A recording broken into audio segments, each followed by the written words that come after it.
How you doing? Facebook, YouTube. All right. Just met my boy that I ain't met, and I don't want to even think about how far back I met Corey Sims. Talked to my boy Corey Sims at the Riverwalk. Man, awesome conversation. Corey, still Corey. Got something real to say, and ain't scared to say it. What it is, what it is. You know what I'm saying? Goodness gracious, I love my boy Corey. But he inspired something. I was meditating what I'm gonna say. You know, I love this one, y'all. I love this one. Of course, it's Labor Day. I like to go with the flow with Labor Day. And the topic of the message, y'all ready for this? Me conversate with my boy Real Corey Sims, you know, just gonna tell me what the deal is, you know what I'm saying, with no apologies. That's my boy. Watch this. The reality of being spiritual labor ready. Woo! Woo! I love it. I love it. Y'all probably didn't say woo. I'm saying woo. Being spiritual labor ready. As you know, there is a natural place where most homeless people and most people that don't have the information to get a regular job, they go to these places called labor ready. You know what I'm saying?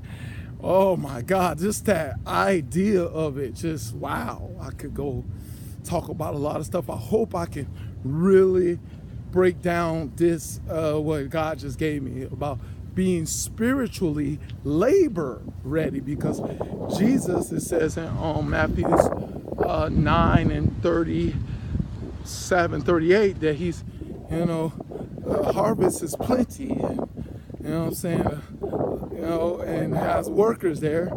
I'm paraphrasing, but he's praying for laborers. And the reason why Jesus is praying for laborers, you know, Jesus being, you know, Alpha and Omega, that knows the end, and he understands the revelation that the time that is going to happen, as what he was telling the disciples about the what's going to happen near the end in Matthew 24. He understood what was going to happen in the near future, and he understood that to the point that he wanted those, have a wonderful day, ma'am. He wanted those to understand the performance that is going to be required at a time of darkness, of a time of wickedness, and time of evil, a time of horrific things happening, that, you know, it's going to require. Now, you can't just work. You can't just do something. You can't just go to church on Sunday. You can't just go to Wednesday night Bible study. You can't just, you know, go to this conference or just go anywhere concerning the things of God. Is not a just performance. You know what I'm saying? To me, I call it, you know, that's, I did a message called Just Minded. And that's what really carnal mind really means, a person that's just minded. Oh man, I got a helicopter here that I want to show my friend Robbie. Darn, I'm recording, but I guess I gotta try to show the picture of the helicopter. Robbie, check it out. I don't know who this is, but it's a helicopter out here.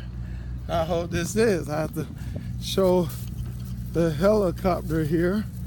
But just minded to be carnal minded, and it's to look at things just another day, just a horrible situation, just a you know, bad situation. It's just, you know, life. I'm just waking up in the morning and I'm just going to this place, I'm just going here, just going there. You know what I'm saying? And that's what the carnal mind, I'm just going to school, just going to work, I'm just going to and fro. It's this carnal mind, and you follow the flow of everybody else.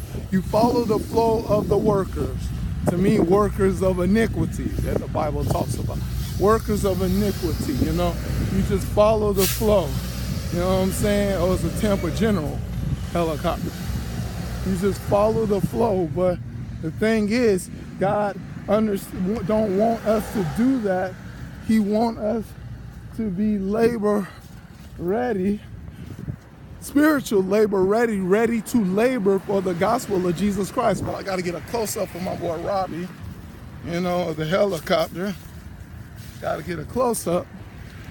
And the labor ready Christians, those that are truly sincere about developing the Spirit of God inside of them, following the Word of God, or Jesus says, Matthew 4:4, following every word that proceeded out of the mouth of God.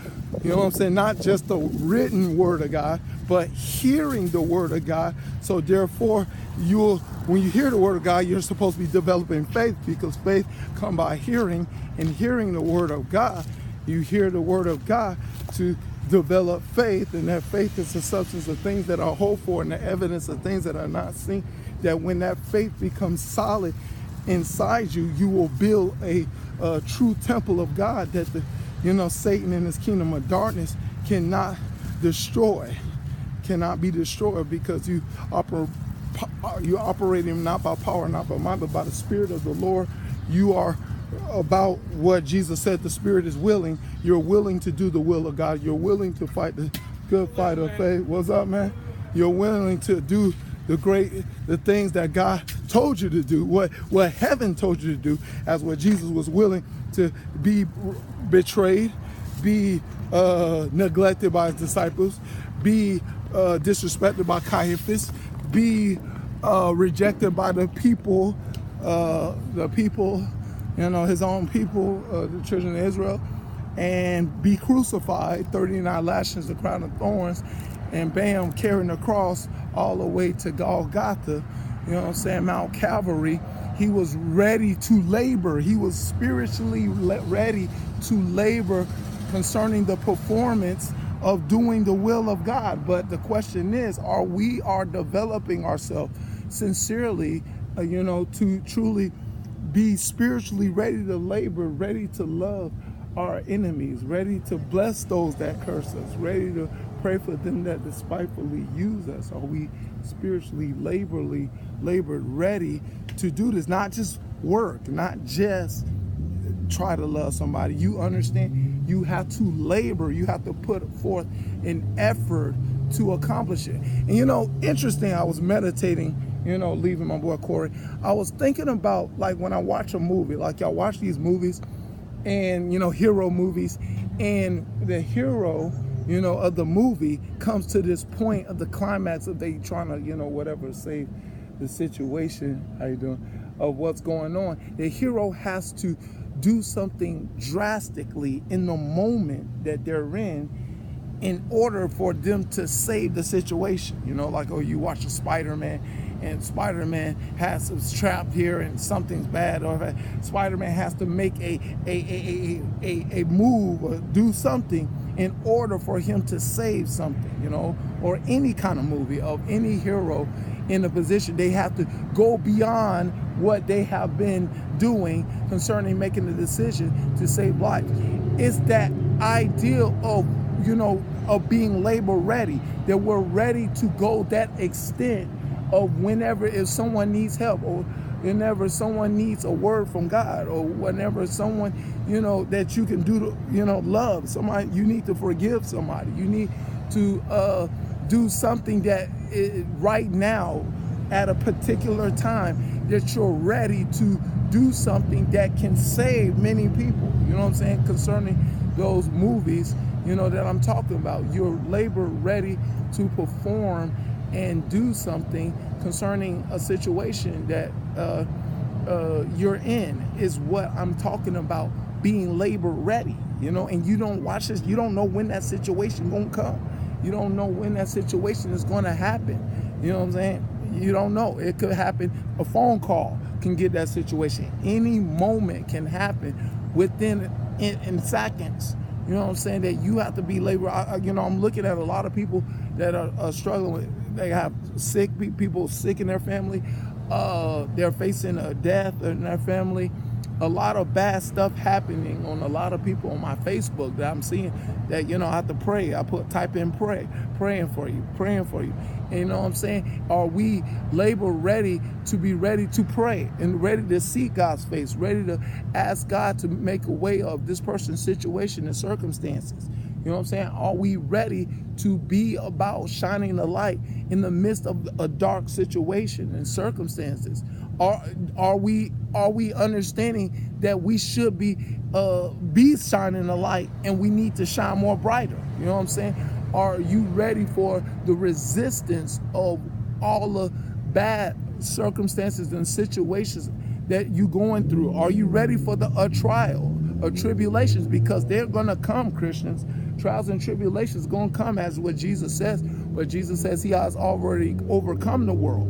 You know what I'm saying? But if Jesus overcome the world, are we being more like Jesus Christ to be labor ready, to be ready and willing to do the will of God in our lives, to become, Genesis 1:26, made in the image and the likeness of God, is what you need to evaluate within your heart, within your soul, within your mind, and within looking at the performance that you're doing and maybe seeing that it's not up to par to the standard of what God desired us to get to, that is not up to a labor standard. You're not on an agenda to labor in love. You're not in an agenda to labor to forgive. You're not in an agenda to really, truly help somebody that's in a dire situation, circumstances in their life. You know what I'm saying? Is what I'm talking about, being spiritually labor ready to labor, to extend beyond you. That's what really faith is all about. It's about extending ourselves beyond ourselves, but to a spiritual realm that only where God can perform in his greatness, is what we need to understand if we're going to be ready to perform to whatever shape or form, how small the situation seems or how big it seems, that we ready to labor, we're ready to extend ourselves to help somebody out, to be a blessing. Matthew 5, have a be attitude. You know what I'm saying? Is what you need to realize and understand, that this labor ready is for real, because it's like Jesus praying for laborers, because he know that in the time come that he needs people to operate into a great extent, to their ability, greater extent spiritually, in order to accomplish things, is what people need to understand about what we living in our lives. And that's what I'm trying to say concerning the situation that is that we need to be labor ready. You know what I'm saying? Ready. It's like, it says ready, like a race says ready, set, go. Are you ready, set, and go to labor? You know what I'm saying? Whenever, whatever, whoever. Well, you need to ask God to evaluate search your heart, search your mind, search yourself, to see what's going on inside of you, and see if you need to mature in certain areas in your life and mature in areas in your walk to be labor ready, because as what he says, the harvest is ripe. There's so many people going through horrible, bad, terrible situations in their life, that a harvest is a harvest of trouble people right now. But are you labor ready to answer the call? Or to me, are you chosen because you choose the will of God to be ready to be a blessing to people in spite of them operating a cursed situation? Are you ready for that? Is what I'm saying, that you need to evaluate carefully. And that's the message, and that's what I'm saying. To God be the glory, him forever and ever, in Jesus' name, amen.